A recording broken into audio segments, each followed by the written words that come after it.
Hiya girls, we are Barney and Lukey and we are the hot young visionaries behind Truffle Pig Wigs. And this is Cliffhangers, the unofficial, unrequested and unhinged RuPaul's Drag Race recap show.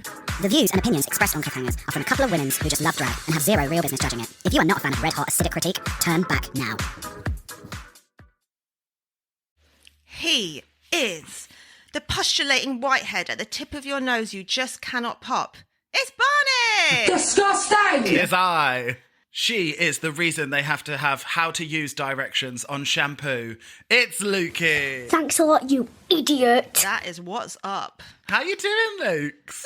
It's all right, it's all right. It's been a very stressful episode, very polarising with the fans on the lines. Very, very. So previously, the dolls and the divas have to make superhero outfits out of unconventional lockdown materials. Ahura was the winner, Tace and Sister are in the bottom, and unfortunately, Sister leaves us. Ugh, sad to see her go, especially after that triumphant outfit that she served in the last runway. My favourite thing was when Tace was like, look, I'm a dancer. You're a seamstress. And then he couldn't finish that sentence and name what anyone else was good at. You're a seamstress and you all like doing what you like doing. To say that Tace didn't body that lip sync is absolutely crazy. Like, I thought that Sister put up a real good fight. Oh, I think it was Ahura that was like, but she really, I didn't know who was going to go. I didn't think that was right. I think it was very clear that there was no way that Tace was going home. But maybe I'm just seeing through rose-tinted spectacles of love. Well, Laurence reckoned that Tace might be next to go. She said she's on a rocky path. Which, again, I don't think. But it did cut to Ahura, and it looked like she had a blur filter on. Her makeup was so perfectly blended. And actually, you see this later on as well when she's... when you see her after the comedy challenge, so gorgeous. It looked like she had the lovely Paris filter on. So the girls are sitting around discussing whether it's the top four they thought it would be, top four, top five. And Ellie's asking if she thinks the girls would have seen her there as she saw them all there. And they said no.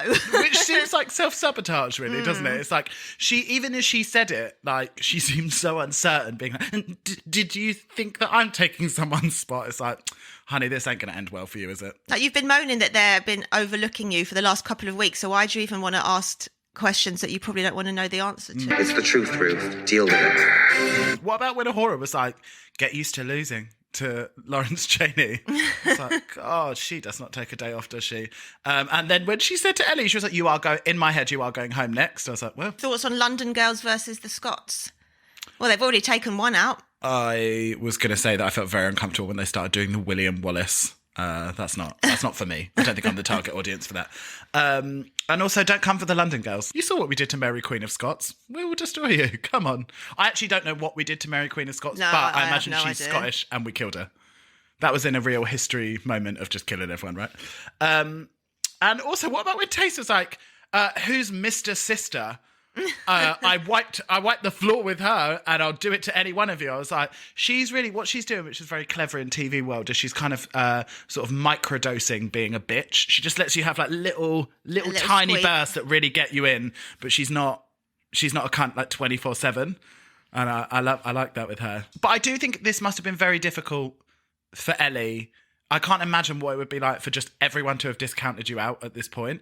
And full disclaimer, I watched this twice and I had very different feelings watching it the second time, seeing like the beginning of this beginning part. Yeah, everything that happened apart from the judges' decisions, which really actually made the things happen that we didn't like. This was the beginning cryptic, of the it. things, all the things. Like, this is them, like, four people basically bullying her-ish. Bullying? Being like, come on, you got to fucking win a thing or you're going home. So she's obviously thinking, shit, I better win a badge. Big words to say bullying. Listen, if we can forgive her making bold decisions because she's on a TV show to try and further herself, then they're just doing the same. That's not bullying. Okay. All right, fine. It's a new day in the workroom. Ellie, again, saying that she feels underestimated and mentioning that she does all her own hair and costumes to everyone, which is actually a huge shout when you think about an all-rounder. Yeah. I would argue that most drag queens do their hair and makeup. Not most of the girls in that room. Most drag queens do their own hair and makeup until they get to a world stage of the Olympics of drag, where then they get the best wig stylists and the best costume makers to do it. And Ellie doing her own has shown. Do you know what I mean? Like, she is doing her own, but it's not of the standard of the other girls who are getting other people to do it. That's my... Yeah, but she does deserve points for doing all of the things of it that the others aren't doing them. Yeah, and Laurence does as well. So there's two of them. But even as she said, "Don't underestimate me," her voice cracked, and I thought, oh, honey, that's not... She seems very bothered by Ahora's opinion. She was like, really, that seemed to really rile her up about the silhouette, and I thought she clearly respects her eye on things to do with design. And that's the one person you should respect, really. Yeah, and that's... but, again, Ahura, unbothered. That's queen shit. Ahura, unbothered. Okay, we'll move on to that sentiment later on. Yeah, that's not... No, but I mean, she's very unbothered to give her honest opinion. I think that's what works so well about it, is that, like, Ellie is clearly so bothered about it, and Ahura just doesn't sugarcoat it at all. She's like, this is what I thought about your outfit. I thought that I expected all of it. It wasn't a new silhouette, blah, blah, blah. It just... I mean, that's fantastic TV, isn't it? Mm-hmm. And even when she said, I am a superhero, they had to do that shady rattle. It just didn't... No one was sold. And I thought, all that matters is that you're a superhero to yourself, Ellie. Then RuPaul comes in to the workroom. By way of Ringo Starr. And announces that the mini challenge is going to be a macho drag mask for mask. What's the word? Presentation to a classic RuPaul song. I've got two gripes. First of all, RuPaul talks only about the songs that he has available on iTunes and his Klein, Parker and Epstein. Just so you know, we have had to redo that 3 times because I can't say the name right. Klein, Epstein and... I think just move on. Yeah. He wears suits. He talks about them so often. And this week, we're going to have to put a picture up. Like, it did not fit him. There was, like, so baggy around the ankles. It looked like he was wearing someone else's suit. And don't tell me that all 6'9" of him has to be custom made. Like, it's not like he would be able to wear someone else's suit. It's like, it's mental. Like, all I could see was the wig. And then my second thing is, are we really living in a day and age where they won't allow drag kings to be on the show, but they do a whole mini challenge where they get men who, for a job, dress up as women to then dress up as drag kings? Seems like a real kick in the dick. Real kick in the dick, doesn't it? And also for none of them to do it very well when you could literally have drag kings who do it fantastically. So what did you think of the look? Well... I hate these type of challenges when they're like trying to be macho. I just think it's so gross. I know, like, obviously it's taken the piss out of it, but I don't need any mask. Oh, so there's no machoism in the gay world? Not in drag, honey. I just don't. I mean, obviously it exists, but I just don't need it to be celebrated in any way. Wow. No, it's not as if like the mainstream media doesn't only celebrate masculine gay men anyway. So I mean, it's not. It's no love is lost. Can we talk about Ellie getting so hot for Ahura? Yeah, it was a bit disarming, wasn't it? I thought that hater to horny pipeline is very swift, isn't it? Because love and hate are very close. Truly, and who knew that all it would take was some pleather hot pants and a little George Michael hat? Yeah, very much given Let's Go Outside tease with that. Very into it. Their attempts at masculinity really proves how much proximity they have to it in the outside world, really, doesn't it? I bet that it was basically like an audition for the next Village People. Pretty much, not really serving you mask in any way. Taste was probably giving me the most mask with her kind of Mick Jagger, Tommy Lee, Towers of London rocker fantasy. I felt confused about it, but I also really liked it. That's the one I would have wanted to get chatted up by out of all of them. Yeah. I kind of got ish what Ellie was doing with the new romantic, but I'm not sure why she put such a lovely sort of mumsy wig on with I thought she's very much giving Edna Crabapple. Bimini not even knowing the words in front of RuPaul. I thought, now that's winner's shit right there. Classic. And literally zero anything masculine about that at all. And RuPaul just laughing. She was like, there. I can't remember what song it was. She was just like, there. RuPaul found it hilarious. Yeah. Like, you couldn't even be fucked to learn my song. I think now RuPaul is gushing over Bimmers the way she used to gush over Laurence. I think the head girl position, if you will, has moved. Do you reckon the head girl position has to earn her stripes by giving head? Hopefully, yeah. Well, we all had to. My boyfriend pointed out that Laurence just looked like Laurence Llewelyn-Bowen from Changing Rooms. I need to know in what context is Laurence wearing that rhinestoned pinstripe suit in drag with a lovely low skater van as well. Did you catch that? They literally cannot even spell mask. And then my favourite bit about Ahura is when she's like, I love het women. I thought Ahura, this is why it shocked me so much later on when it all transpires that, like, out of everyone, Ahura was like actually fucking cracking me up in this one. They should take this clip and play it to any straight man that's ever asked a gay man, do you pretend to be gay so that women get changed in front of you? If you think that any gay men have the capabilities of ever masking sexuality, then please just watch this. I want to shout out, I thought they all did really well singing. Obviously, vocalists, they ain't. That must be scary, in singing a RuPaul song in front of RuPaul. And I thought the singing was actually all right. Again, didn't notice, too distracted by the kaleidoscope of masculinity by the hot, before potent masculine energy. That testosterone. Yeah. Starting off the avalanche of the madness that goes on in this episode, Ellie Diamond wins the mini challenge. And then RuPaul reveals they'll be putting on a comedy set based on love and sex in front of a live audience of inanimate objects. And Ellie gets to decide the running order. That was a lot to say. Yes, it was. Very long run-on sentence. How would you feel about the comedy challenge, personally, if you had to do it? I wouldn't like it. Why not? You are a comedy queen. I'm not. And a host.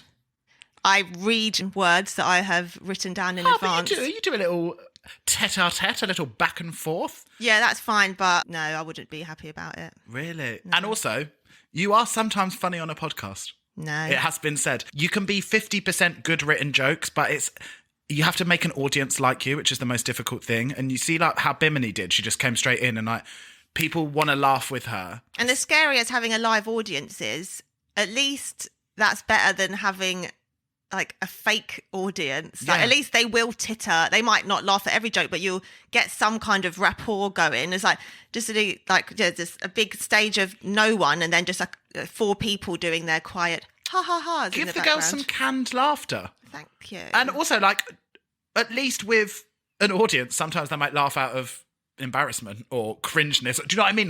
Like, you need some reaction. I think that's the hardest comedy challenge they've ever done. I straight away thought, I'm not sure Tace is going to rock this, to be honest. We might have to light a candle for her. That was my first thought. The thing, again, that confuses me about all of this fucking aggro is that pretty much everyone apart from Ellie has proved that they have got comedy chops in advance. So, I mean, we might as well get into it now. I don't know why Laurence, who is famously the comedy queen, having like such a meltdown about it, unless it's that he's worried that he's not the comedy queen, but then that's not the fault of his position in the thing. And Ahura has just been so funny as the Essex girls, very, very funny. And just funny in that on challenge. Snatch Game. Yeah, so it's like, I don't even know why they were both so Can I tell you why? Because they're fucking terrified. But yeah, but then that's not to do with the order, is it? No. For full transparency, when I watched it the first time, I was really fucking hot about this, and me and Lukey spoke about this, and we were very contrasting in our opinions. It's a completely different situation when RuPaul and Michelle and the powers that be decide your fate, but when it's your sisters around you that you might feel have even the slightest decision in your whether you succeed or not, it's just really hard to take. Well, yeah, I don't understand why he thinks suddenly Ellie should have all this Scottish sisterliness to him. Like, when has he ever done anything for Ellie? And I think going back what have you done for her lately? I think going back to episode 1, when I was like, as soon as Ellie walked in, like Lawrence's face just dropped. It's like I think the main fear for him is that he thought he would be miles ahead of Ellie, this new little chick on the scene.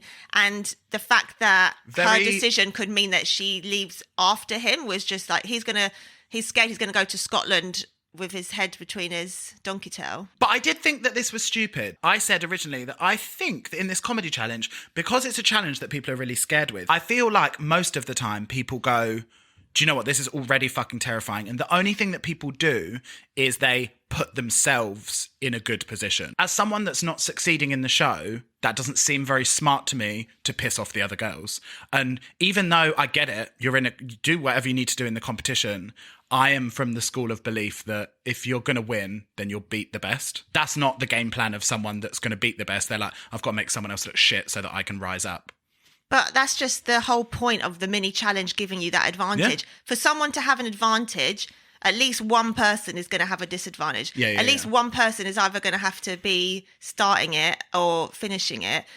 And also, sidebar, I kind of feel like this first and last thing is just a weird thing that Drag Race has just like created. Like if your set's good, your set's good. Like True. It shouldn't. They've like really built this into like making it seem like a shady thing during the lineup, but it's not. Like someone's got to end it, someone's got to finish it. But I would argue that maybe it's less about the actual position and it's more about the psychology of being like freaking someone out that you've given them a bad position, which then in turn freaks them out and makes them perform badly. Do you know what I mean? But I really don't think Ellie deserves to be getting. Like, it's like as if she's done this like really like underhanded, spiteful thing. It's like, no, she just wanted to give herself a slight leg up when everyone's being like, you've got no badges, you should go home. It's like, I need to get a badge. I think what makes it a bit more complicated is that she could have just gone, like, I'm going to put myself, I want to look as good as possible, so I'm going to put myself after Ahura because I don't think she'll go well, and left it at that. Then it would have been like, okay, that's fair gameplay. But what she specifically did is not put Laurence and Bimini bookend because she knew that they would do well to let them shine. And then she also placed Tace and Ahura in the most exposing places. So she really tried to fuck, rather than just like lift herself up, she really tried to fuck everyone over to try and make herself look better. And I think that's why it ruffled so many feathers, because if she had just gone like, do you know what, I'm just going to put myself in the best spot, people would have been, you won the mini challenge, of course, you do your thing. Like, that's fair enough. But that's not what happened. I disagree. Why would like Bimini and Laurence don't need to be winning a fourth badge? So first of all, fuck them. Like, but that's what I'm saying. That you're intentionally fucking over them two, and you fucked not over intentionally fucking them over, but it's like I'm not going to give them any advantage. They don't need any advantages from me because they're both already like front runners for this, and they've got the most badges. So like, I don't need to. They don't need to be in my concerns. But at this point in the game, if Bimini had won, if Laurence had won, at this point in the game, I don't think you would have seen this from anyone else, and it reeks of desperation to me because I really, truly believe anyone who would have won would have put themselves in the best position to make themselves feel comfortable because this is a scary challenge. But I don't think that anyone else would have tried to undercut other people to make them self look better. I disagree. I think the only person that wouldn't have put Ellie first is Bimini. I think Tace would have. I think Ahura would have. I think Laurence would have. I think Bimini would have put herself first. She'd been like, I can, like she said, she's like, I can fucking rock it, whatever. Yeah, but I think like, especially Ahura, I think Ahura would have put Ellie first if the roles are reversed. I don't think she would, because she said, she's one of the people that said it. At the beginning, she was like, I'm going to win because I'm the best, not because I kick others down. And I think... but that's not necessarily winning the whole thing. Like, there's lots of stepping stones before you win the main challenge. Like, But this is why it's good TV, honey. Exactly. The girls be talking, Twitter be ablaze. A reminder that this is a fucking TV show, so chill out. Like, obviously, we once a week sit and talk about it for 9 hours, so it's clearly important to some people. But what I did see is 90% of people on Twitter, on the Instagrams, in full support of Ellie and saying, please remember that this is a TV show. I would say it was much more overwhelming view in what you're saying. No, well, good. Good on ya, Pete. Good on you, girl. I thought it was very generous of Tace to call Laurence's hair a pompadour. What you have there, it reminds Go on, you tell him. Like was a bouncy green top knot. A pompadour, it was not. It looks like a lovely faded iced gem. Yeah. Tace, I thought, came across in this whole section very well because she was a very calming and rational sort of talking head and saying like, I understand where they're coming from, but you need to really fucking chill out. Do you know what I mean? Well, yeah, she was put in the same position as Ahura, wasn't she? Laurence, you've said, I'm funny and I'm going to do well at this challenge. Like, when has that ever worked for you? Stop saying it. Stop jinxing yourself. Well, that's why I think he was so angry, because he has not once proved it. They've all called him the comedy queen. He's not ever proved that. And now it's like, oh, once again, am I going to fail? But I thought, realistically, that Ahura might be a real fucking sneak attack. And I was looking down the screen going, Ahura, bitch, you've got this. Like, obviously, la tension was high, but I didn't think it seemed that crazy until you get into the untucked bit. I thought Ahura obviously was pissed, but she was like, right, I'm going to go work on my shit, like, because I've got to prove you wrong. And I felt like there was like a good amount of competitive energy between them. And she wanted to prove Ellie wrong, and it all seemed I think like what she fair actually game. said was she's going to use this as a chance to shit on Ellie. Yeah. Shout out to all my scat queens, I guess. Gosh, she wasn't lying when she told us it was all going to kick off this week. No, she was not. She did not disappoint. That's from our almost 1 hour exclusive interview of the horror, which you really should check out if you haven't already. Did you clock Ahora's little child catcher outfit as well? Them stripy pantaloons. I didn't know they were child catchery. Well, she had like a sort of like black suit jacket on and then white and black. It was very, very third day at Boomtown. All she needed was a lovely top hat and some cyberpunk goggles. But what I did like is you messed with the wrong bitch. We need that as a sound. Yeah. A little sound effect. And I thought, yeah, you fucking did. But also did you? I was very simpatico with my queen at that time because I was literally thinking the same thing. I was like, Ellie Diamond, you done messed with the wrong hoe. But again, I thought there's too much horror talking head for my liking. You get back in your box, girl. I can't see you go. Well, there would really be no series without Tace and Horror's commentary, I don't think. Exactly. Then we are do-si-doing into rehearsals with Alan Carr. Oh, I love. Can you believe he was so coy over horror? I know. I need to know what these blue bleeped out words were. Well, honey, I've got the inside scoop for you. And in fact, maybe I'll wait until the actual comedy challenge too. I keep you on tenterhooks once more. Because it is honestly so disappointing. I did think, regardless of whether Ahura smashes this comedy challenge, she never fucking misses on an outfit, and Ellie does, so come at her, bitch. And then what about old Bimmers rolling up in that recurring leopard print coater's cape look? And do you see the little sliver of fishnet around the neck, the suedette shoe boot? Come on, she's a fashion girl. It's a shoot. A shoe? Is that what they call it on the streets? I like to ship. I don't know how the fashion world works these things. I love that Bimini came in, absolutely smoked it, set fire to it, and then was like, was that okay? It was like, just collect your badge on the way out, girl. She just looked like giving us the East End monster that we know and love from her. Although I did worry that because her rehearsal went so well, if they were trying to give us the old double bluff or just the singular bluff. She's entered a terrifying space now, which has only been seen by the likes of Bendela and Alaska. She is so calm and confident now. She just doesn't seem fazed by anything. Real great white shark energy. Yeah. What about Taste serving Lady Footlocker in a lovely referee outfit? I thought that was gorgeous on her. Made me think of a lovely kind of 60s Italian man or something. Oh, yeah, very that. I absolutely loved the sheer audacity of her being like, do you know what? I'm just going to make sure that I look really fit in a comedy challenge. So we're now on to Elimination Day. Ahura and Laurence still very worried / livid / psychopathic about the running order. Really like riling each other up as well. Like, are you still angry? Because I'm fucking angry. I haven't been able to sleep all night. And actually watching this back a second time, I thought that I didn't really clock this that much, but like I was like, oh, hang on. Are you praying for Ellie's downfall when you were angry at her for praying for your downfall? Like, make it make sense. Like, but yeah, they were. I really felt like Laurence was really riling Ahura up. That's quite good because if you are angry about something, if there's one person you know that you could probably get on side to get angry with, come on, girl. It was nice to see Laurence really speaking to the other gals as well. Obviously, you've seen, I've really loved working with you, Hen. But it was nice to see her. She has her talk with Tay. She was talking with Ahura. Obviously, there was just a meeting of evil minds, but... And then we had the so important and fantastic conversation, Tace's conversation about like love and loneliness. And I thought they're really doing it this season, aren't they? Well, now it's kind of becomes a bit more clear why she is so awkward whenever stuff about her and Ahura together is brought up, because like she isn't that well knowledged in love and life and the universe. But I thought it was so incredible.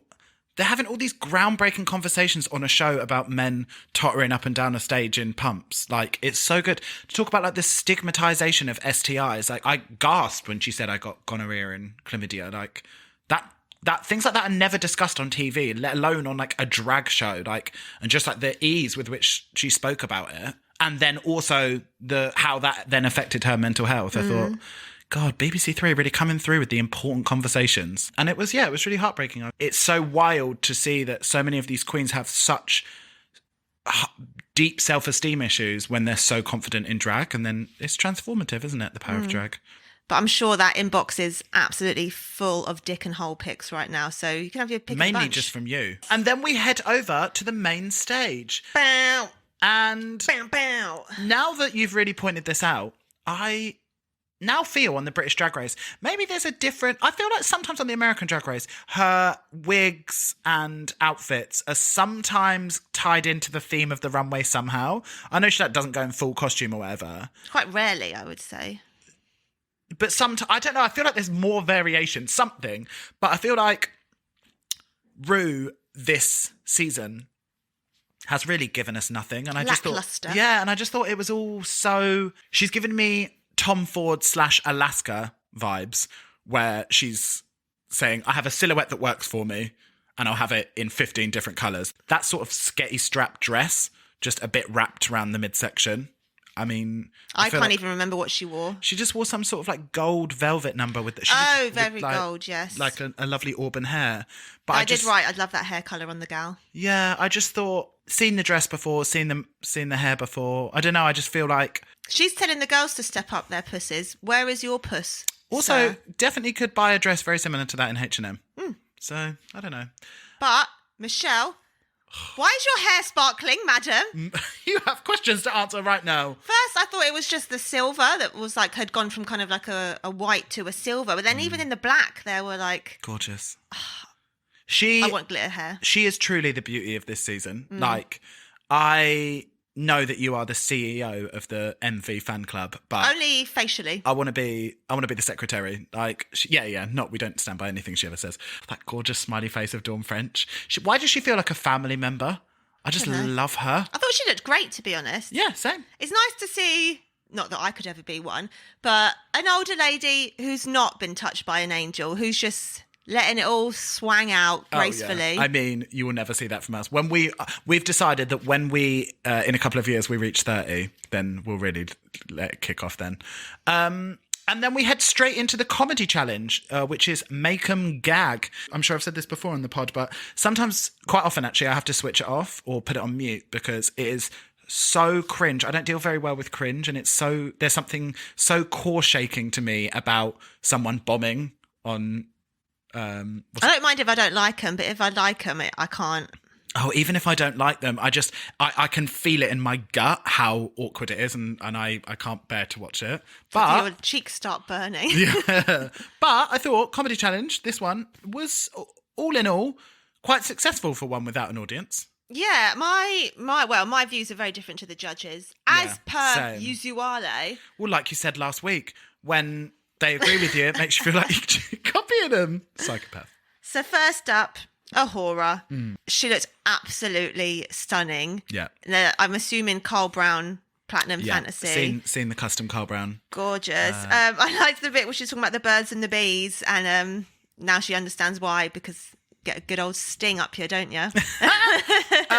She seemed very nervous at first, and I was like, again, looking through the screen going, you got this, bitch, come on, you got this. But she just had to get over that hump of, I'm on first, this is terrifying, and she did, I thought. Yeah, I thought, good effort, hun. Yeah. I'd give her a solid B+, I would say. A B+, yeah, me too. I wasn't remotely worried once she finished. I was like, she did good. For me, there wasn't a single front runner that I was like, they're going to fucking smoke. I thought Bimini would probably do well, but it wasn't like when you have Bob in a season and you're like, you are a funny bitch. This is exactly what you do and get paid to do 5 times a week. So I thought it was anyone's game. I thought it was a bit unfair that they later on blamed their laughing on awkwardness, because, like, no, you were laughing. You were laughing at Ahura. It's called Make 'em Gag, and she... literally and physically, if the penises were allowed on set. Je gag. So we need to know what she said. I think you're going to be so deflated and so disappointed. I also had 3 people in my inbox saying, find out what they bleeped out from horror. The thing that me and my nan had in common were gaping arseholes. They obviously had a production and narrative idea that they needed to get Tace and Ahura up against each other. They made it seem like she was super blue. Like, they were beeping all this shit out, like, she was super offensive, which she wasn't. Like, need I remind you that we've had... The rosebuds are in full bloom. We've had Bianca talking about, like... Oh, need I remind you that Bimini was like, I am too young to be fucked by a priest. Like, yeah. And it was not blue. Look at Lady Bunny. Like, she is, like, known to be, like, the filthiest bitch in town, but, Drag like, is it's punk. fine. It's not an all-ages show. Like, they were way too double standardy with a horror. If it's not suitable for the BBC, take it to Channel 4. Take it to late night Channel 5. Don't sanitise drag. Just put it on Channel 5 after the Red Shoe Diaries. Exactly. When I found that out, then I was like, do you know what? They're trying to create a storyline with this and that isn't really there. And I thought, then I got a pit in my stomach and I was like, no, this doesn't... You know when you get that feeling when you're like, the judging doesn't match up with what's going on stage? So either they're not showing us the full story or they're showing us a produced bit of the story to try and... Contrived. Yeah, which Trifling. I don't... And special shout out to... She may be tall, but her cock is small. That's how I'm going to be introducing you onto stage. Oh, but I'm small. And your cock is. Next up, Ellie. First of all, face. Come on. 10 points for the face. I'm going to stop myself from saying that because I can't say it every week. Well, I just have to say something positive about the stand-up. It was demented. It reminded me of Blue Hydrangea's Mary Berry, which I just found so crap and cringe. So crap and cringe. Do you want to come up with some different words there? No.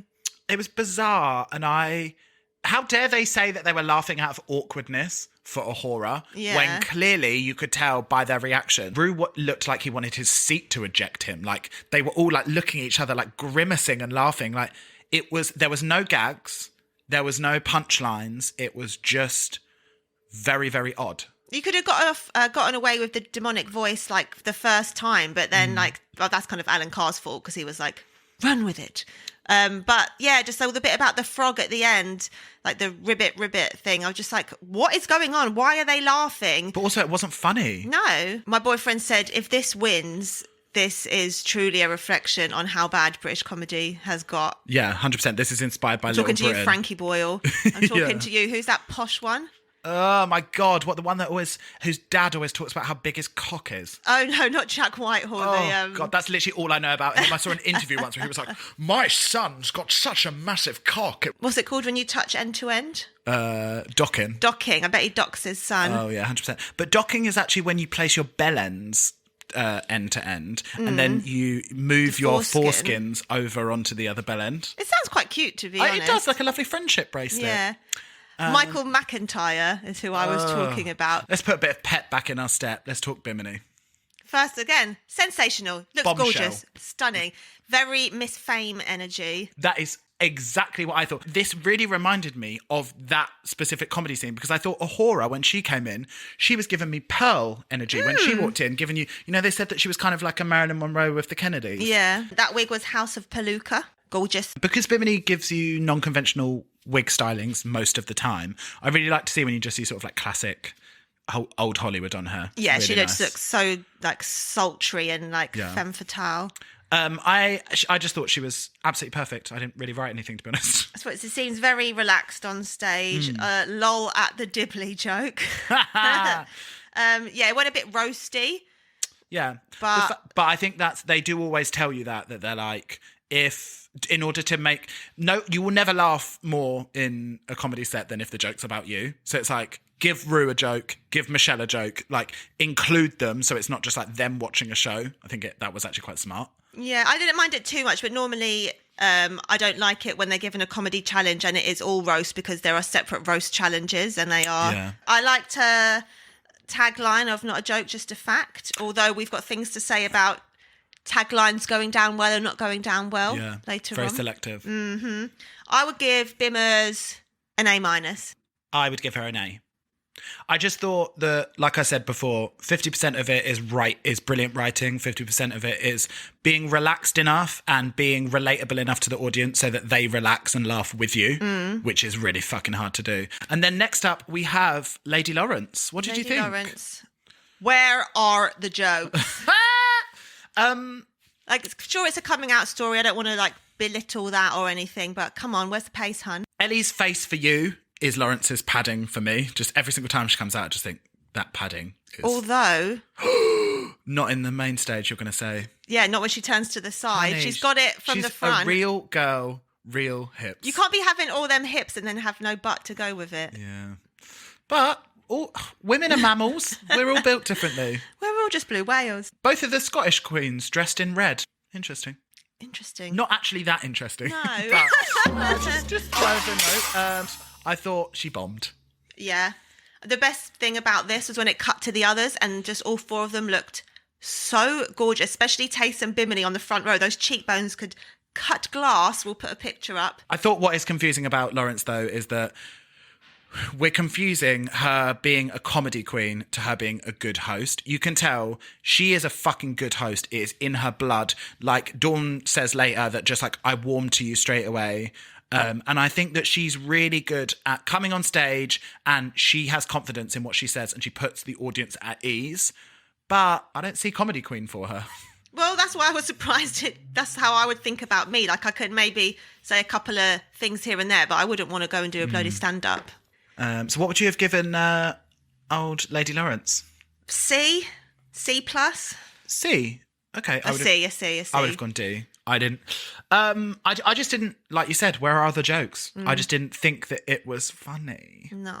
Which I hate for her because she more than anyone needs to have a good comedy challenge and she just didn't, did she? Sad. She needs her redemption that Ahura got, but she's Absolutely. don't think there's going to be another chance for that. I don't think her going off on Ellie Diamond is going to be constructive for her. But next up, we have our Lord and Saviour Tace. What did you think? Gorgeous. Absolutely sensational. That black wig styled by vodka.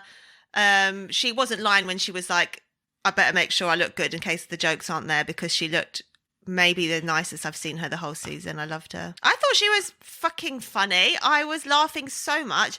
I didn't at all mind her, but that's another story for another time. And yeah, why is Bimmers allowed a catchphrase and Tace isn't? I think because... this isn't my belief, but I think this is what they would say. Bimini's was a joke and Tace's wasn't. It was actually a fact. It wasn't a joke. But Tace, they were saying like every time she repeated that, it was like a reminder that she wasn't doing very well. I think I didn't notice that she wasn't doing that well. There was like a sort of bit where she kind of looked like she was kind of remembering her thoughts, but yeah, the way they shot it, I thought, made it seem that she was doing quite well. And I didn't think that the judges were giving her looks like she looked nervous or anything. I was quite surprised with how they judged her. When they started laughing, though, I was like, okay. Like, because as soon as she came on, I was like, okay, obviously she was fucking gorgeous, but like, I was nervous. And then as soon as they started laughing with her, I was like, okay, we're okay. But as you'll see, who fucking knows? Like, the judges, I'm sorry, this more than ever in this season, actually what happened on that stage was not reflective of what the judges said afterwards. But, no. But that's TV for you. But I'd she give just... her a B+. A B+. I'd give her a B. Jolly good effort, I thought. I just thought both her and Ahura did well. Yeah. Do you know what I mean? Like, the only person I would say that I personally didn't enjoy was Ellie and kind of Laurence. Yeah, so for me... So at this point, I was feeling confident. Same. How the mighty fall, Luke's. How the mighty fall. So now we have Stoned on the Runway as we see the girls' outfits. So, Luke's, what would you go for Stoned on the Runway, I imagine?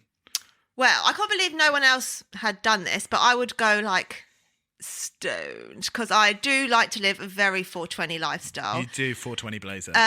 So my first thought was, bearing in mind, I do know none of these ever have to be created, so they can be quite stupid. So imagine lots of black and grey chiffon, stoned, all sparkling, that's kind of like attached at my ankles, and there are lots of fans blowing it up. So as I'm walking, I look naked, but it's actually like enveloping me in sparkly black and grey moving smoke as I go up and down the runway. That was my idea. Okay, I'm seeing it for you. I thought, I don't want to do a stone. What I'll do is the Rolling Stones and do like a lovely Anita Pallenberg, like groupie girl that's like, I love the Stones. Stones on the runway. Question mark. I really hate it, Kasia. What I'm selling, you are not buying. No. That was my first thought. But then I thought, actually, what I'd want to do is completely nude, but not like nude illusion, like actually nude, like Violet nude on the runway. And then a sort of like Urte, like dripping in, like just my entire body is like covered in like dripping in diamonds like that. You remember when we can do that look for you on Studio 54? Just like cuffs around the ankles and wrists, and then just the whole thing just dripping in diamonds, but not on a leotard, on a nude body. On a nude and then body. turn around, bam, butt. And then first up we have Ahura. What are your thoughts, Lukey? Thought she looked absolutely sensational.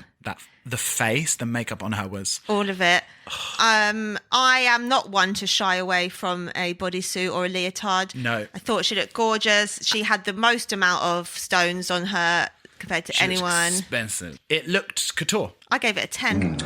Ooh! Mama's been generous this episode. I also gave it a 10. I just thought stoned on the runway, if you're going to do stones, that's how you do stones. Yeah. Loved the hair as well.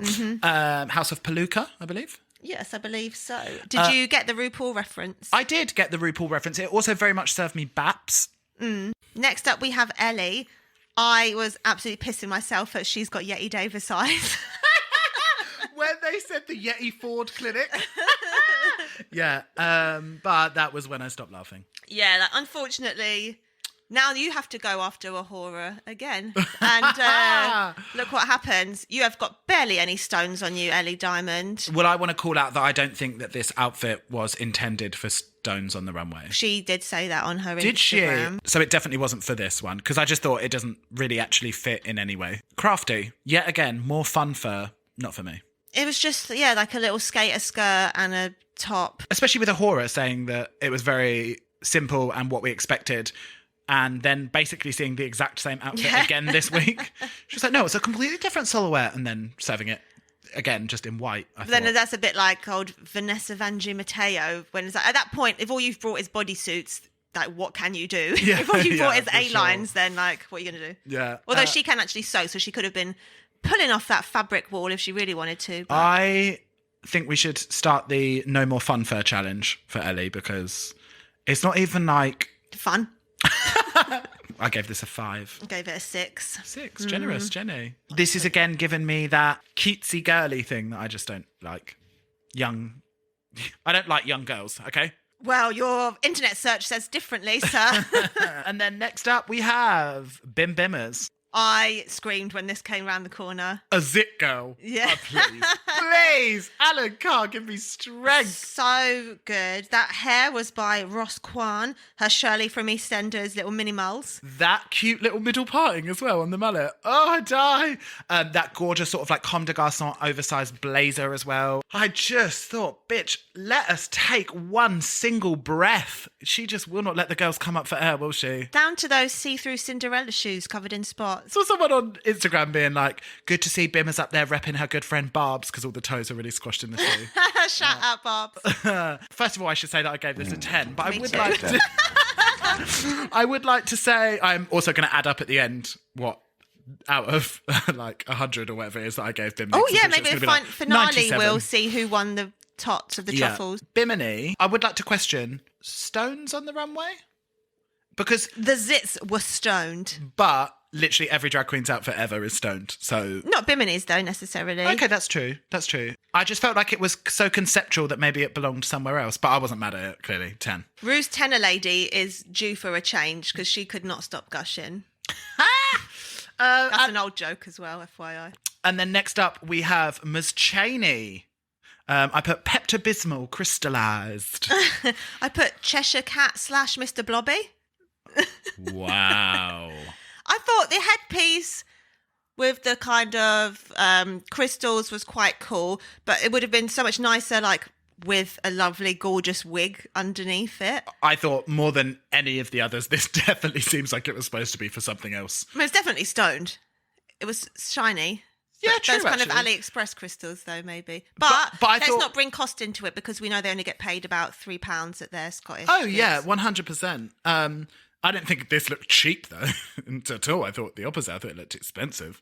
But I was just confused because she was painted pink, but, like, I suppose stoned, a gemstone. Rose quartz. Yeah. I used to go to Hebrew school with her. Hebrew school, sure.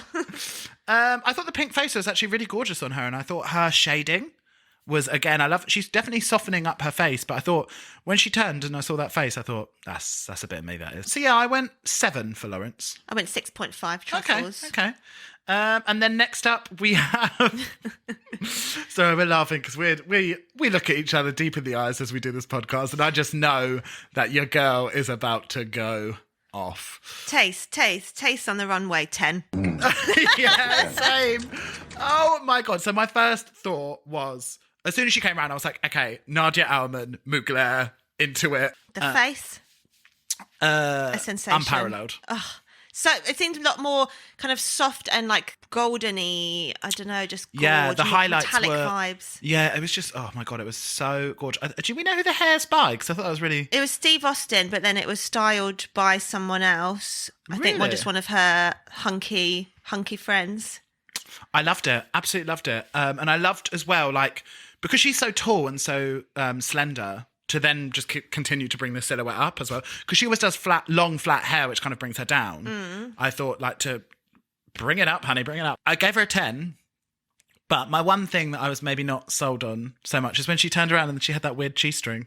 Yes, I think it was because in the photos she's done since, it looks good because it's like a little diamante at the front. But when it was at the back, because you could see like the line of the tights around the waist and then this little like white T-bar. But I didn't mind the front at all. A little crystallized vagina. Gorgeous. But it was the back. It was just that weird... Because, you know, like when you're wearing 9 pairs of tights and your G-string can't actually go into your crack. Yeah, it just goes like just flat. Like sits, yeah, that's my one. Like a potato. So then we do our wigs, zinger and minger of the week. On the runway, what was your zinger, honey? Not on the runway, but Okay. me zinger was Tace's Styled by Vodka Black Updo from the Comedy Challenge. Oh my God, shout out to Styled by Vodka. Sometimes I think updos look a bit mumsy and it just looked very fucking elegant. But then maybe, could you ever put anything on Tace and make it look mumsy? The Kath and Kim wig.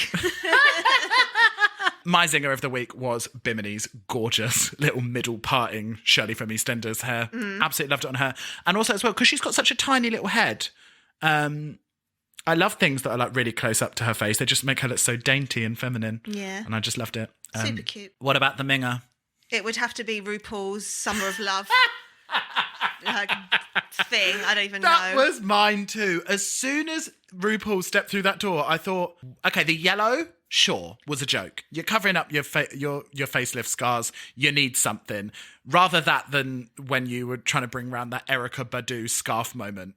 But this is actually just fucking ugly. What is this? Is this just what Ru does for his male drag now? No. It's like the haircuts that you give to sort of like 8-year-old boys in American teen films. But I just don't get it. Yeah, like I felt like the last one was a ode to Ginny. So what is this? I don't know. I was trying to think as well, like, hang on, has she maybe tied it in with like is this supposed to be like her Is that her joke? Yeah.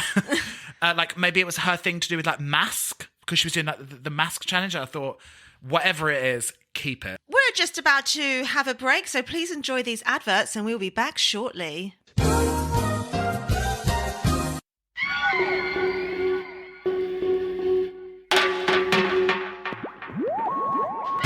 Hairspray is the essence of wigs. And wigs is the essence of beauty. So beautiful. Gorgeous. Beauty is only follicle deep. Use code Cliffhangers for 15% off on trufflepigwigs.co.uk. Idiot. What was that code? Cliffhangers. Oh. Be beautiful. Be hairy. Be wigged. So beautiful. It has come that time again where we shout out one of our favourite queer businesses here on Cliffhangers. And this week, it is the shining time of one of our favourite queer venues in London, and it is the Bethnal Green Working Men's Club. Now, I'm pretty sure a lot of you podcast listeners have been there and probably been to maybe Mariah and Friends, which is run by the incomparable Crystal and Baby Lane. Or we also have Outhouse London, which is returning to a sold-out night that includes many of the Drag Race girls. And a lot of the Drag Race girls perform there. It is one of the best venues to go and see East London drag in. Just a reminder that as things open up, we are going to need to come together as a community and go and support these queer venues who have had like over a year out of not being able to make money. So I suggest that if you and the gals need a night out, get yourself down to Bethnal Green Working Men's Club. Shout out to Warren and Charlotte. It's one of the best venues in London. And go spend your monies, girl.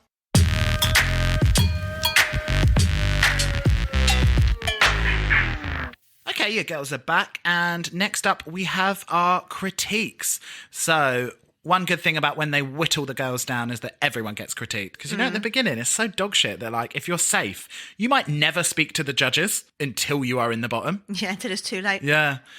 So I like it when they finally start critiquing all of the girls. Ahora's face while they were critiquing her was honestly killing me. There was tears in her eyes. She looked so defeated. I was like, oh my God. And that's when it started kicking in. Like, she could be in the bottom. Yeah, she was very deflated. And I thought, Dawn French, if I know you like I know you, you pick her up. You pick my girl up. And she did. Yeah, I thought she actually had some quite good comments. They kind of just said it was a bit blue. Remember, this is the Beeb. But apart from that, I thought it was generally positive. So I didn't really know why she did look so deflated. Seeing her face light up as they started talking about her outfit, though, one of the judges gave a comment that was similar to the sort of like, I would give this a standing ovation. Like, so one of the judges said something that was like such high praise, and they all uniformly were like, you look fantastic. And I thought, just as I said before, whatever the challenge is, she's going to fuck up that runway. You know it. She has not missed once with an outfit. No, never. And so, yeah, then I was like, okay, maybe we'll see how they deal with the other people. And when they got to Bimini, I just thought, oh, Bimini. They were just going the fuck off for Bimini, weren't they? You are a superstar. And she just takes it so, she just sort of stands there with like a half smile on, like, yeah. All right. And when they said, you have filthy and non-filthy jokes, I went, don't you dare show Ahura. What do they do? Cut to Ahura. Of course. Oh, fuck you. Not on my BBC. This is why we do not pay our TV licence. Dawn French was looking at her and she just went, oh, you're just so brave. And she was just smiling at her like an adoring mum. And I thought, oh, imagine what it's like to stand up as a proud Bimini Bomboulash and they're just all like fawning over you every time. But then, like she did say, she has had to work up from almost going home episode 1. Imagine if that had fucking happened. Oh my God. But one thing I love about her, which is so gorgeous to see, is like how calm she is. Because I think that's how you win. She's living the vegan loca, isn't she? Banger. And I'd like to point out now, if the one talent I have saying what people look like, I'd like to call up RuPaul myself and say the young actress that she looks like is Jodie Foster. That was the first thing I said when she came on TV. Picture Jodie Foster's little face in Silence of the Lambs. Tis her. We'll do a side-by-side. We'll put a side-by-side comparison up on the thing. It was nice that they said to Laurence that she was the most natural comic, but they got to stop saying these things to her because until she wins the comedy challenge, every comment is another bit of kindling on the fire to just send her up in flames because they're all saying you're a funny, funny bitch, but I think she's a good host. This was one of the times when the critiques were so confusing as to who was going to go home. But from the critiques, I definitely would have thought it would be Ellie and Laurence that would be up. Well, I just thought they would have had a lot harsher critiques. Yeah. What about Dawn speaking Welsh to Tace? Oh, just two Welsh sisters. Is she Welsh, Dawn French? No, I don't think she was French, but no, but she spoke Welsh to her. She did. Therefore, I can say araf. That means slow. I know that from the roads. It says it on them. This is when the hairs on the back of my neck started going up because I thought something's amiss here. Yeah, I've written if Tace and Ahura are both in the bottom together, I'm going to be sick. I mean, then we head into Untucked, where it goes the fuck off. If I could whistle, I'd go, whoo. But that was a lovely little sound anyway. So first of all, I want to point out that a little bit of backstage intel. The reason why Ahura was so hot is because they actually, on the stage, they asked who should go home and they didn't show it. Oh, and everyone said Ahura. She said one person said her, read Ellie Diamond. So I wonder, I'd be very interested to know who the other queens said. Ellie. Everyone else said Ellie. Well, that's just my guess. Yeah. I guess that they would say from the... Because they obviously all heard the comedy challenge. And they were sitting side stage. So, yeah, I imagine they all would have said Ellie, apart from Ellie, who obviously had to say someone else, and she said Ahura. And so I feel like that was like, how fucking dare you stand on that stage and I should go home. But then wouldn't Ahura have said Ellie? So it's kind of titties for tatties, isn't it? Yeah, truly. I mean, remember, TV show, a game. But Laurence went straight the fuck in, didn't she? Laurence is hot. Yeah, so angry. What's Again- the game, honey? Truly. And again, we saw Tace being very diplomatic here, which I thought is a good position. Even though she's probably scared for her life, it's a good position to be in. And I thought, that is queen shit. She's like, listen, I might have to lip sync, but I have written my own fate. I was the one up on that stage, and I thought that's good. Because she seems a lot more in control of her emotions. Yeah, I think Ahura, as we're now BFFs, obviously know her so well. Yeah. I feel like she's someone to like react now. I'm a bit like that as well, and then think later. No, maybe. I won't believe it. But Tace seems to kind of take a breath, assess the situation, and then come to a reasonable conclusion. Yeah. What I saw the first time with Ahura specifically and Laurence's reaction is that because Ahura has gone on record saying like, I wouldn't punch down. Like, I wouldn't punch Ellie. because she's gone in saying that, I think it was a bit of misdirected anger that they were kind of saying, like, kind of harking back to what Laurence said at the beginning. Like, what you did was shady. But if you're going to do that, just be shady and just be like, yeah, I did do that. And I think that they wanted some conviction from her. That they wanted her to say, do you know what? It's a game. Get over it. You know, the famous Naomi Smalls, life's not fair. They wanted that moment so they could be like, right, well, it's fucking on, bitch. You know what I mean? Like, I think it's harder. They were almost like goading her to say like, yeah, that's what I fucking did. It's a game. Get over it, so that they can feel more valid in their anger. Yeah. But because she was kind of being soft with it and saying like, oh, I feel bad. And she probably did feel bad. Like, Yeah, she's of still course. got to make the choice, though. It doesn't matter. Yeah. Well, Bimini reckons that with Laurence and Ellie, it goes a lot deeper than what we're seeing, which is what I was saying earlier.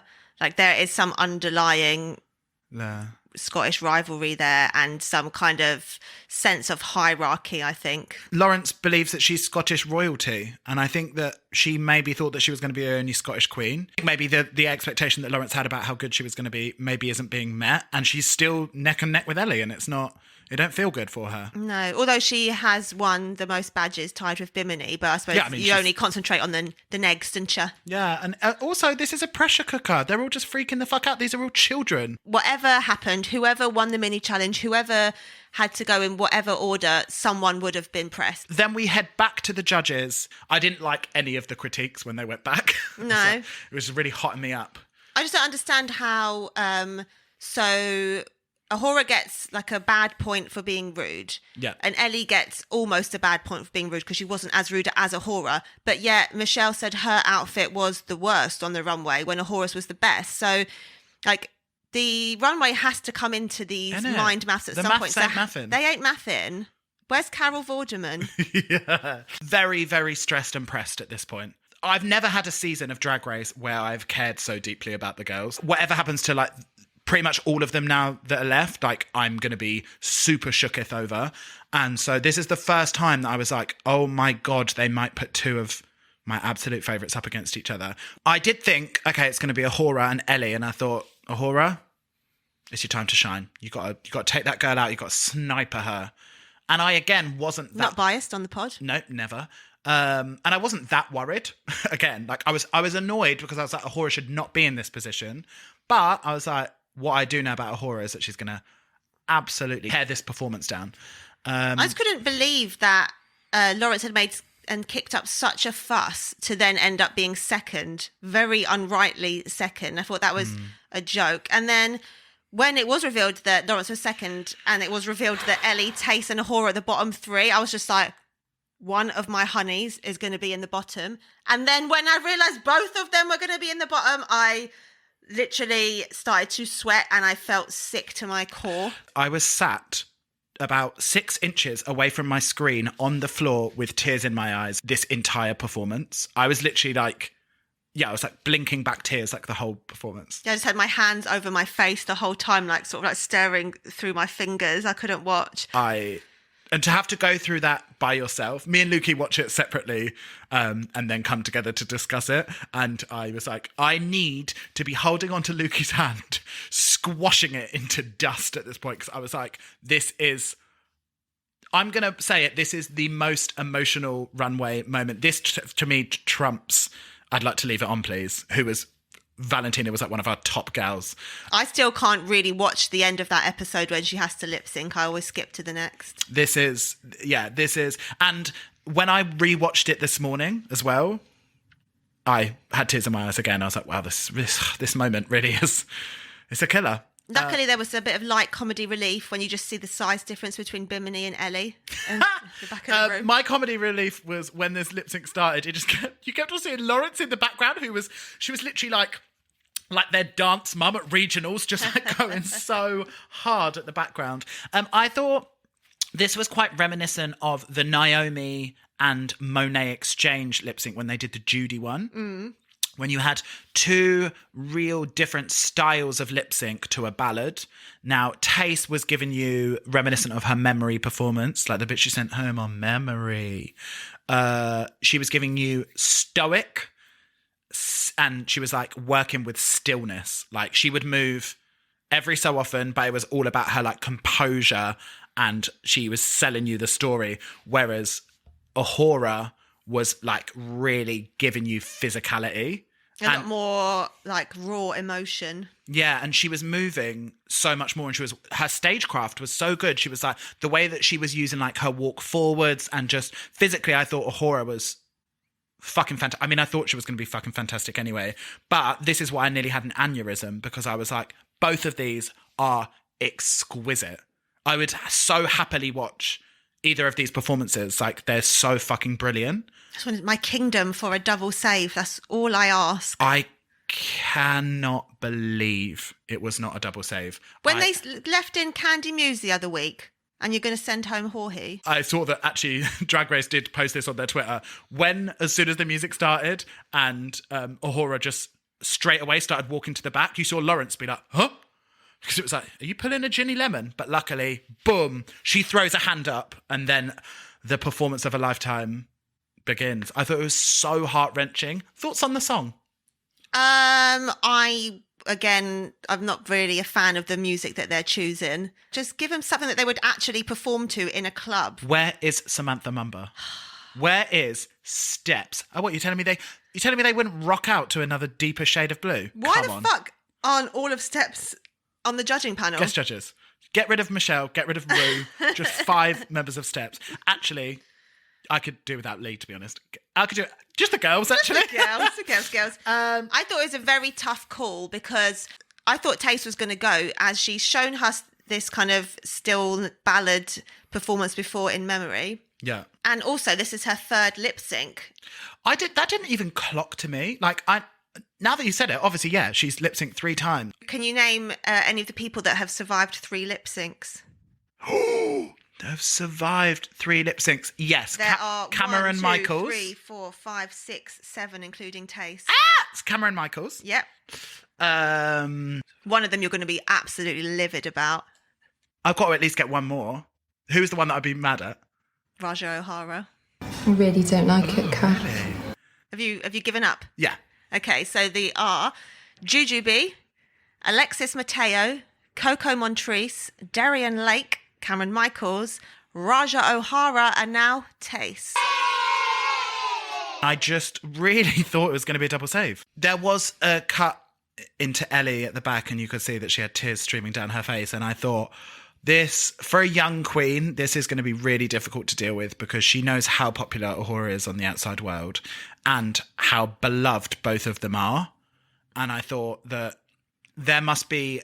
She already feels completely underestimated by the girls. I thought that if she feels like she was definitely going to have to lip sync, and then Ahura and Tace are both thrown into this lip sync when you feel like, do you know what, actually I should be there, that must be a fucking awful feeling. I'm glad that we could sort of pick up the energy of talking about this lip sync, because if you could have seen the unhinged messages that I sent to Lukey after this, I was like, as soon as you have finished the episode, call me. If you could see the unhinged Instagram stories he was posting from Truffle Pig. I don't even give a fuck. I don't give a shit. I literally posted a story that was like, there has never been such a heart-wrenching and beautiful, I cannot believe that it wasn't a double save. Just like, absolutely, I was like so emotional.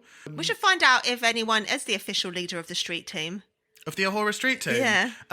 girls, message us, because if you need it started, we're ready. I don't give a fuck. Now that she's gone, I can freely and proudly say, like, don't even care how biased I seem. Like, Ahura was one of my absolute golden favourites of everyone that's ever been on the show. Same. And so we said it at the beginning, like, anyone that goes is going to be someone's favourite. I just didn't want it to just be my favourite. I thought it was very unfortunate that she then had a massive grey lipstick mark on her cheek for the end. Nasty. But most importantly, Ahura, obviously queen of our hearts, she was so quick to go on social media and say, like, me and Ellie are best friends. We FaceTime every single day. Like, this is a TV show. We were hot at the time. We were giving you good TV. Like, nothing... How you feel about Ellie and our relationship is not important, because I love her and she loves me. And I just thought, that's how you fucking do it. Because remember what happened with Valentina when they were like, why didn't you go on and stick up for the girl when everyone was giving her shit? Oh, I don't really check my messages. Yeah. I think it would hurt, sure. But I think if anyone's going to send me home, I think I would want it to be my friend who I know I'm rooting for. Because if I'm rooting for you to win, then you've beaten everyone. So it doesn't matter that you beat me. It's like, you beat me and you take us both to the top. I think as well, like, we are living in a drag race world now where if you in the top 5 and you leave, she knows it don't fucking matter. Like, you're not going to get the 100k either way. So yeah, there's no prize that you're missing out on. I did think it was funny though, after we see Ahura being so gracious and doing her lovely goodbyes backstage, cut to the main stage. Chase ain't got a care in the world, honey. She's just dancing around. Ready to go. I think at this point as well, you've had your time to get over it. And now you're just enjoying watching the episodes come out, seeing how people react to your looks. Yeah, there'll be some bad reactions, but like all of the actual beef and anger, hopefully, especially with their year's worth of mental health assistance, it's all in the past. She's been going through a pandemic. I mean, things have happened. Bigger shit on than RuPaul's Drag Race. Yeah. I wanted more from Ahura. Like, the looks that she's given have been so fucking great. For me, her and Bimini have been the number 2 fashion gals. And I would have loved to see more looks from her. And hopefully she'll give us some on the gram, but I would have loved to see her given the proper platform for it. And I feel like at this point, I don't need to see anything more from Ellie. She's plateau puss. But I loved how gentle her leaving speech was. She just seemed so... It was, again, the lump in my throat even this morning on the second watch. Like, she just seemed so defeated. I really felt like that last speech was from George rather than Ahura. I feel like she let down the guard of Ahura and gave you that. It tied up all the loose ends, though, that I needed. I felt like she got her closure, we got our closure. She gave you a great line leaving. Yeah, in a world of hoes, be Ahura. This season of Drag Race is the first time that I think, I need me some merch. I need to be repping the girls. Like, I've never thought that before. And we are long-time stans. But I thought, I need to be out on these streets in the Drag Race girls merch. Yeah, I've got a lovely Shea Coulee t-shirt, but I could do with some UK merch. So yeah, a heartbreaking episode, but fucking fantastic TV. Next week, EastEnders. Literally. And a guest appearance from the iconic Natalie Cassidy. If she doesn't rock up in those sateen ruched pedal pushers with the sex choker, that is the most iconic, like, naughties outfit to me ever. That's all I ever think of when I think of Natalie Cassidy. Do you know what I'm talking about? Yeah. I've got the choker, honey. Yeah, I bet you have. I don't think RuPaul is going to have any freaking idea who she is. I mean, I imagine if you said Natalie Cassidy to most people, they'd know her from Sonia, but like, I wouldn't say that her acting range has been extensive. You're telling me you couldn't get old Kat Slater? What's her name? Oh, what's her name? But yeah, very exciting to see Sonia. But only through Zoom. Disappointing. Oh, the Anne Hathaway. Yeah. That really goes to show the budget difference between US and UK. Here is an Oscar-winning actress. Here, someone who has won the TV Soap Awards 1999 through 2002. I refuse to believe she's won any awards.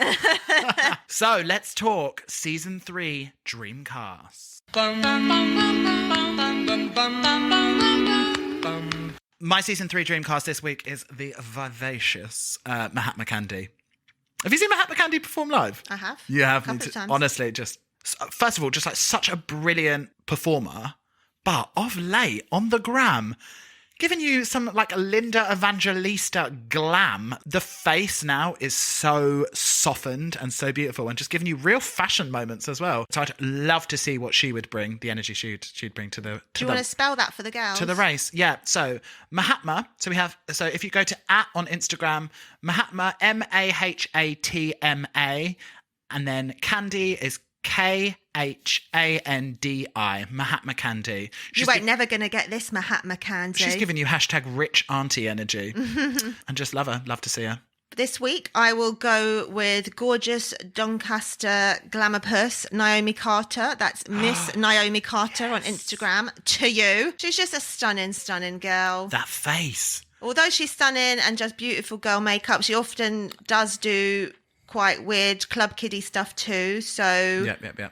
don't put her in a box, honey. Put her in a bag and take her out. Sure. Unhinged narration there from Lukey, but yeah, absolutely love. We haven't got very many of these left, but Lukey, I've got to ask you, of the episode, Rose and Thorn, what was your rose? Well, my puss is on fire. It's got to be that zit suit from Bimini as my rose. What, like a zoot suit? But Yeah. a zit suit. Oh, Zit suit. yeah. My rose was, obviously, this is my last time that I can fully stan Taora. But one bit that I just absolutely fucking loved was before they lip synced, when Tace turned to Ahura, was like, "Love you, bitch." I thought that is so.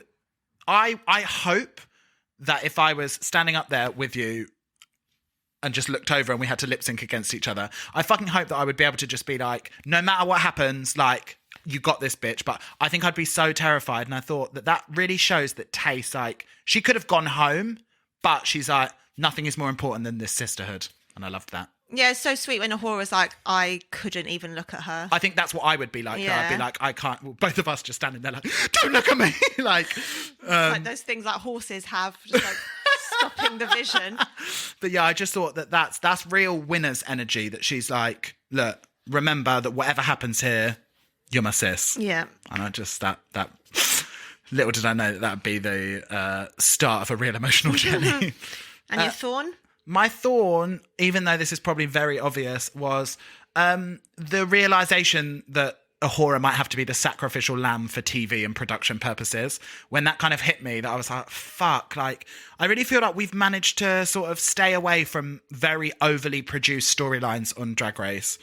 And I'm sure I wouldn't have felt so hot if it was one of the other girls, but because it was my bitch and saviour, Ahura, I just thought that was a real shitty moment. I thought, I can't see her go. Yeah. My thorn was just seeing them two have to duke it out and knowing that one of them is going to go and it's not going to be the top three that I wanted. But like you said, if you're going to go home against anyone, better be my best friend. Yeah. We have only child syndrome, and not having the final three that we wanted does not sit well with our fantasy. No. Not at all. But my French vanilla top three, please. I know, but saying that, unfortunately, I do think, not unfortunately, but unfortunately for our French vanilla fantasy, like, Lawrence Chaney is going to be in the top three. Well, I feel. My top three's ruined, so all I can hope for is my top two now. Fingers crossed. Oh, who could it be? Who are our top two? Check out next week on Cliffhangers for this very The ultimate exciting cliffhanger.